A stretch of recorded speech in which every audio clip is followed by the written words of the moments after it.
তো দেখছি পুরাতন জুতা বিক্রি করছে, এক দোকানদারকে ডাকলাম, ডেকে বললাম, ভাই এই পুরাতন জুতা এখানে এগুলো এটা কি চোরা মার্কেট? এত জুতা, এই জন্যই তো আমরা মসজিদে গিয়ে বিপদে পড়ি। আমরা দোয়া বলি একটা, আর চোরায় দোয়া বলে আরেকটা। আমরা বলি সুবহান রাব্বিয়াল আলা, আর চোরা বলে জুতা কোন জোড়া ভালা। হ্যাঁ, আমরা দোয়া একটা বলি, ও দোয়া আরেকটা বলি। তো সব চোরা জুতা এখানে আসে, সব পুরুষের জুতা দেখছি। কয় হুজুর চোরা জুতা থাকতে পারে, কিন্তু সব চোরা জুতা না। পুরাতন জুতা অনেক পাই কম দামে, পয়সাওয়ালারা বিক্রি করে ফেলে, 1-2 মাস পড়েছে ভাল লাগে না, বিক্রি করে দেয়, আমরা কম দামে নিয়ে এসে কম দামে বিক্রি করি। তো সব পুরুষের জুতা, মহিলার জুতা নাই কেন? মসজিদে তো সব পুরুষরাই যায়, আমাদের দেশে মহিলাদের নামাজের ব্যবস্থা নাই, তো পুরুষরা যায়, জন্য তো পুরুষের জুতা মনে হচ্ছে বেশি। কয় না হুজুর, আমরা মহিলার পুরাতন জুতা পাই, কিন্তু আমরা কিনি না। কেন? কই যে মহিলাদের জন্য পুরাতন জুতা কিনতে কেউ পুরান মার্কেটে আসে না। আমি সেই দিন চিন্তা করলাম, কথা আসলেই ঠিক।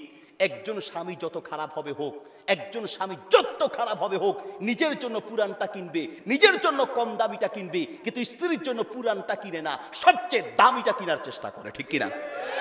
আর তুমি সেই স্বামীকেই কথা বলার সময় মনে একটা চাকরের সাথে কথা বলছো। আপনারা যারা ঠিক বলতেছেন, আপনারও ঠিক হওয়া দরকার। আপনি যদি বিড়িখোর আর সিগারেট খোর স্বামী হন, আপনার মতো ওই স্বামীর জন্য জান্নাত পাওয়ার কথা বলে নাই, ঠিক কিনা? রাসূল সাল্লাল্লাহু আলাইহি ওয়াসাল্লাম বলেছেন, স্বামীকে খুশি রেখে মরলেই জান্নাত পাওয়া যাবে। সেই স্বামীও আদর্শবান স্বামী হতে হবে। বউয়ের গায়ে যখন হাত তুলেন, তো গরু পিটান না ছাগল পিটান, তার হুঁশ আপনার থাকে না। এই রংপুর থেকে এক মহিলা আমাকে ফোন দিছিল, হুজুর একটা মাসালা। বললাম কি? হুজুর বিপদে পড়ে গেছি, যেই হুজুরের কাছে যাই সেই এই উত্তরটা হুজুর দিতে পারে না। হুজুর একটু কঠিন মাসালা। কি? হুজুর আমি আমার স্বামীরে আব্বা ডাকছি, আব্বা। তো দুনিয়ার এত মানুষ থাকতে আপনি স্বামীকে কেন আব্বা ডাকতে গেছেন? হুজুর বিপদে পড়ে রাখছে। কি বিপদ? হুজুর আমার স্বামীর রাগ বেশি, আমার বাম হাত দিয়ে ধরে, ডান হাত দিয়ে লাঠি নিয়ে পিটার, আব্বা কো আব্বা, আব্বা কো। শেষ পর্যন্ত আমি আব্বা বইলা তারপরে বাঁচছি। হুজুর এখন মাসালা দেন। এই হলো আমাদের স্বামীদের অবস্থা। সৌদি আরবের একজন আলেম, কষ্ট হচ্ছে মনে হয়, ছেড়ে দিব। তার কাছে এক নতুন যুবক গিয়েছে, নতুন বিয়ে করেছে। এক যুবক গিয়ে বলছে, শাইখানা আউসিনি শাইখানা ইন্নী তাযাওয়াজতু, আমি বিয়ে করেছি শেখ, আমাকে একটা উপদেশ দেন, একটা উপদেশ দেন, আমি কি করব? তখন সেই আলেম বললেন, শোনো, তোমার বিবি তার মা রেখে তোমার কাছে এসেছে, তার বাপ ছেড়ে তোমার কাছে এসেছে, তার ভাই ছেড়ে এসেছে, বোন আত্মীয় স্বজন পাড়া প্রতিবেশী সব ছেড়ে তোমার কাছে এসেছে। তুমি যদি আদর্শবান স্বামী হও, মা বাবা ভাই বোন প্রতিবেশী যেই পরিমাণ আদর ভালোবাসা যত্ন করেছে, তোমাকে একা সেই পরিমাণ ভালোবাসা দিতে হবে। যদি পারো তোমার সংসার সুখের সংসার হবে, ঠিক কিনা? কেমনে ঠিক? আপনার ভালোবাসা তো ভাগ হইতে আছে। আপনি হোয়াটসঅ্যাপে কিছু ভালোবাসা দেন, ইমোতে কিছু দেন, মেসেঞ্জারে কিছু দেন, রাস্তায় কিছু দেন, ওই স্কুলে গিয়ে সেখানে কিছু দেন, কলেজে গিয়ে কিছু দেন। ভালোবাসা দিতে দিতে বোর, ভালোবাসা নাই, বেচারি পাবে কোত্থেকে, ঠিক কিনা? এখন খালি আসে যেটা, এখন খালি এটা আস। ঠাকুরঘাট থেকে ফোন দিছে, মাহফিলে ছিলাম, অনেকক্ষণ পর্যন্ত ধরতে পারিনি। মাহফিল শেষে ধরলাম, ধরেই কান্দা। তো কানলে আমি আবার একটু নরম হয়ে যাই। তো আচ্ছা ভাই বলেন কি হয়েছে? হুজুর তালাকের মাসালা। তো এলাকার আলেমদের কাছে যান। হুজুর যার কাছে যাই, হুজুর সে নিজেই বিপদে পড়ে। কেন? তালাকটা হুজুর সাইজ মতো হয় নাই, বেসাইজের হয়েছে। ওয়াল্লাহ, তালাকের তাহলে সাইজও আছে আবার বেসাইজও আছে। তো আপনি কোন সাইজের তালাক দিছেন? হুজুর তালাক দেওয়ার সময় রাগ উঠে গেছিল, তো তালাক দিতে গিয়ে ওরেও দিছি, ওর মারেও দিছি। কেমনে দিছেন? হুজুর তালাক দেওয়ার সময় বলছি, তোরে তালাক, তোর মারে তালাক, তোর আব্বারে তালাক, তোর 14 গোষ্ঠীরে তালাক, তোর 100 200 300 কয়শো, কথা কয়শো? 300। তা আমি বললাম, আপনার গোডাউনে কি তালাক আর আসিল না? 300 পর্যন্ত শেষ। হুজুর রাগের ঠেলায় বলছি। এই হলো আমাদের অবস্থা। নবী সাল্লাল্লাহু আলাইহি ওয়াসাল্লাম বলেন, আল্লাহর নবীর আদর্শ, রাগটাকে কন্ট্রোল করতে হবে। হাজারো রাগের মধ্যে মুখটাকে কন্ট্রোল করতে হবে, মুখে হাসি রাখতে হবে।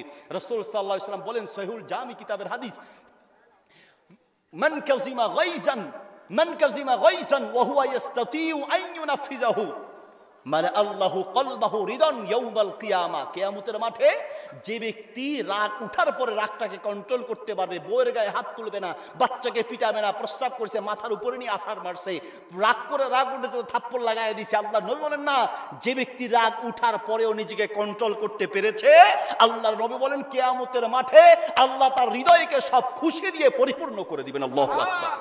সব খুশি দিয়ে অন্তরকে পরিপূর্ণ করে দিবেন। এই জন্য রাগ উঠলে 3টা কাজ করতে হবে। কয়টা?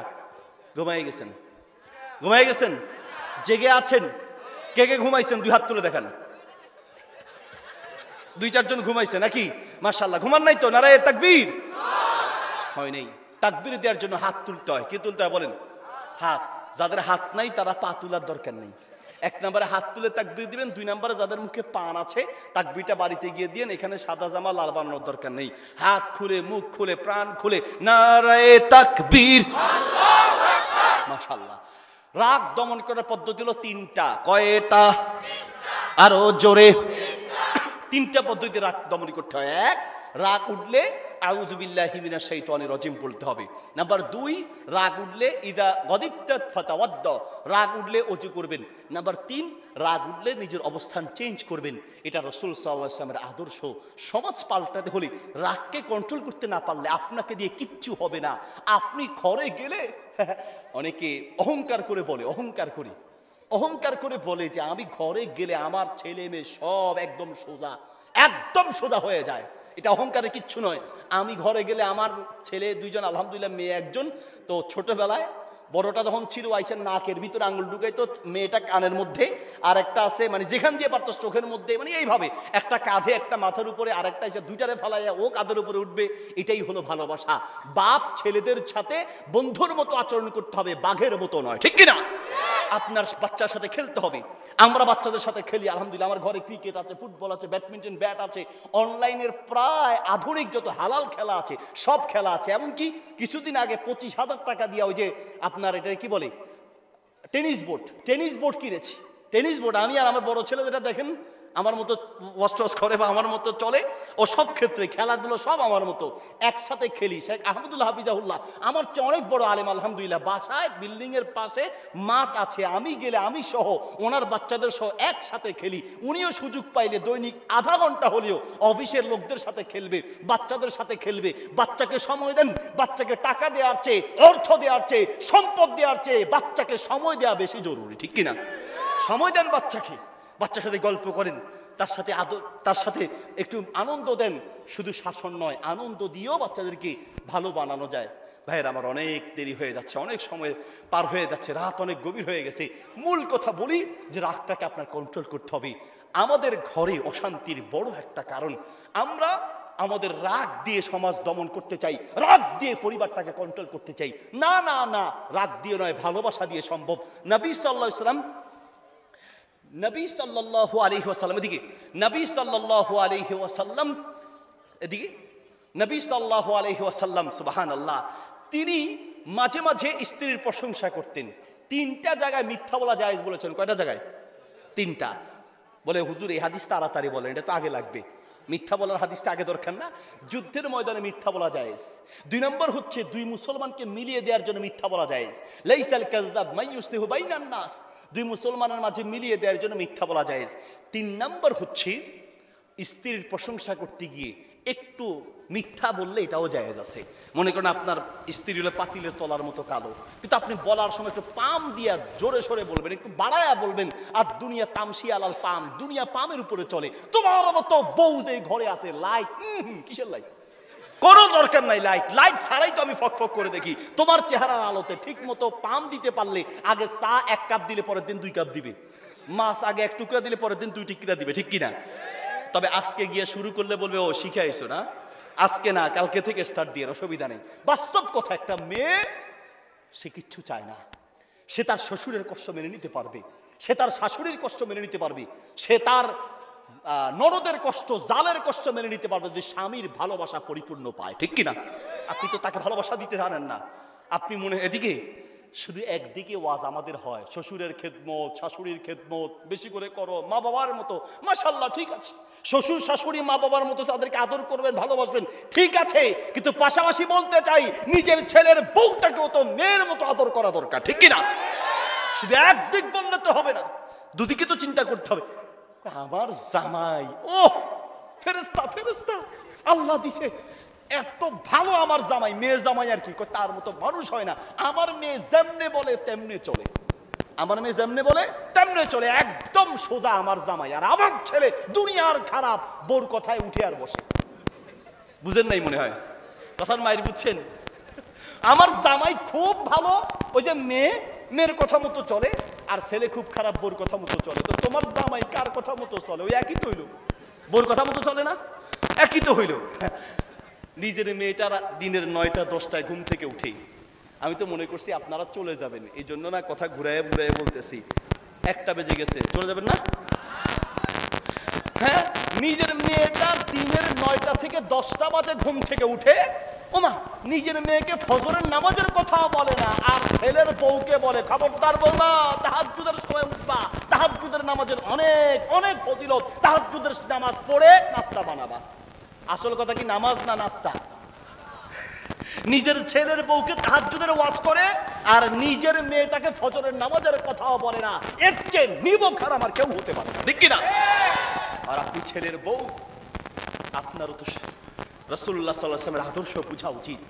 মাল্লাম ইয়ারহাম সগীরানা ওয়ালা ইউক্কির কাবীরানা ফালাইসা মিন্না। ওই ব্যক্তি রাসূল সাল্লাল্লাহু আলাইহি ওয়াসাল্লামের উম্মত হতে পারে না যে বড়দেরকে সম্মান করে না। আপনার মা বাবার পরে এই যে শ্বশুর শাশুড়ি, এই কথা বলে কে? শ্বশুর শাশুড়ি এদিকে বুড়ো হয়ে গেছে, আজ হয়তো কিছু করতে পারবে না, বলতে পারবে না, কিন্তু মনে রাখবেন জুলুম এমন একটা অন্যায় যেটার গজব এই পৃথিবীতে নাজিল হয়। বহু ছেলের বউয়ের যন্ত্রণায় শ্বশুর আর শাশুড়ি দুনিয়ার থেকে স্ট্রোক করে বিদায় হয়, কিছুই বলতে পারে না। তার মুখের গোংরানি কিচ্ছু হলে দাঁতের এমনি যে করে শেষ। শ্বশুর শাশুড়ি জায়গায় এমনি ফিট, ঠিক কিনা? দাঁতের মানে কামরানি দেখলে স্ট্রোক করবে না, আর কিছু লাগবে না। প্রিয় ভাইয়ার আমার, শ্বশুর শাশুড়ি আজ আপনি তাদেরকে সম্মান করেন, কাল আপনার ছেলের বউ আপনাকে সম্মান করবে। হয়তো বুঝে না, হ্যাঁ বুঝে না, ঠিকই আছে, বুঝে না তো বুঝবে কেমনি? অসুস্থ, এত টাকা আমার দিতে হয় প্রতি মাসে, ছেলের বউরা চিন্তা করে অনেক টাকা দিতে হয়। শোনো, অধিকাংশ মা বাপ অসুস্থ হয়েছে শুধু ছেলে মেয়েকে লালন পালন করতে গিয়ে। আমাদের অধিক, আপনার কি আর একটু শুনবেন আমার কথা? একদম নীরব হয়ে শুনতে হবে। ওয়াল্লাহি বলছি, ওয়াল্লাহি বলছি, আমার বাচ্চা হওয়ার আগ পর্যন্ত মায়ের কি পরিমাণ কষ্ট হয় আমিও বুঝিনি।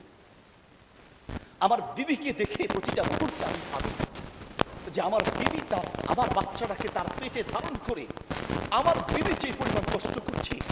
এই যুগে তো আধুনিক চিকিৎসা আছে, আধুনিক ব্যবস্থা আছে, আধুনিক ডাক্তারের ব্যবস্থা আছে।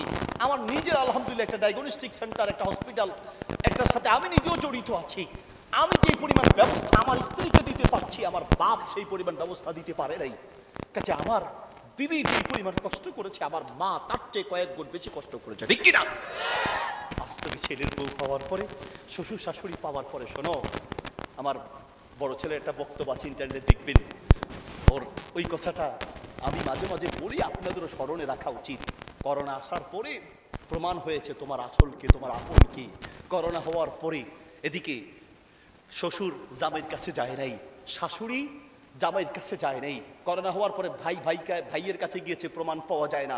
বোন ভাইয়ের কাছে গিয়েছে, প্রমাণ পাওয়া যায় না। কিন্তু করোনা হওয়ার পরেও কলিজার টুকরা মা সন্তানকে বুকে ধরে রেখেছে, বাপ কাঁধে করে সন্তানকে হসপিটালে নিয়েছে, ঠিক কিনা? মা বাপ কি জিনিস তুমি সেই দিন বুঝবা। আল্লামা শারকাবি লেখা হাদিসুল মাসা একটা আরবি বই আছে, সেখানে তিনি উল্লেখ করেছেন এক বাচ্চা, সেই তার মা বাপ দ্বিতীয় বিয়ে করেছে, বাবা দ্বিতীয় বিয়ে করেছে। তো সৎমা কি ঘরে এসেছে, সেই এলাকার মানুষ জিজ্ঞেস করলে তোমার আসল মা আর নকল মা, মানে তোমার সৎমা তোমাকে বেশি আদর করে, সৎমা কেমন আর আসল মা কেমন বলো? তো সে অনেককেই বলছে যে আমার আসল মা তাসদুকু তাকজিবু, মিথ্যা বলতো, আর আমার সৎমা তাসদুকু, সর্বদা সত্য বলে। এটা বাপ শুনে খুব কষ্ট পেলেন, ছেলেকে কাছে নিয়ে এসে বললেন, বাবা কি বলো তুমি? তোমার আসল মা এত কষ্ট করে তোমাকে লালন পালন করেছে, আর তুমি তোমার আসল মাকে বলছো মিথ্যুক, আর তুমি তোমার সৎ মাকে সত্যবাদী বলছো, এটা কারণটা কি বলো তো বাবা? ছেলেটা চোখের পানি ছেড়ে দিয়ে বললেন, বাবা আমি ঠিক বলেছি, আমার আসল মা সবসময় মিথ্যা বলতো। কেন? বলছে আমার আসল মা মাঝে মাঝে আমার উপরে রাগ করে বলতো, আজকে পড়া যদি না শিখো তোর রাতে ভাত খেতে দিব না, স্কুলে না গেলে দুপুরে ভাত নাই। যদি কোনোদিন স্কুলে না যেতাম, আমার মা মিথ্যা বলতো, আমার মা ঠিকই দুপুরে খাওয়া দিত। আমি যদি পড়া নাও শিখতাম, বলেছে রাতে খেতে দিবে না, কিন্তু ঠিকই রাতে খেতে দিত। আমি দেখতাম যে খাবারটা ভালো, অনেক ভালো তরকারি, আমি জানি যে আমার মা খায় নাই, তারপরে বলে যে আমি খাইছি বেটা তুই খা, আমার মায়ের পছন্দের খাবার, কিন্তু তারপরেও মিথ্যা বলতো যে না আমার ক্ষুধা নাই, আসলে ক্ষুধা আছে, আমার আসল মা মিথ্যা বলছো। আর আমার সৎ মা সর্বদাই সত্য বলে। যেই দিন বলবো যে খাবার দিব না, সেই দিন ঠিকই খাবার দিবে না। অনেক দিন আমাকে না খাইয়ে রেখেছে। আমার আসল মা মিথ্যা বলতো, কিন্তু আমার সৎ মা সত্য বলতো। আমাদের প্রত্যেকটা মা আমাদেরকে রক্ষার জন্য, আমাদেরকে ভালো রাখার জন্য মিথ্যা বলতো, ঠিক কিনা? সেই বাবা হচ্ছে আপনার বউ আপনার কাছে প্রিয়, আপনার শ্বশুর শাশুড়ি আপনার কাছে প্রিয়। বিদেশ থেকে এসে ছেলেকে বলছে বাবা,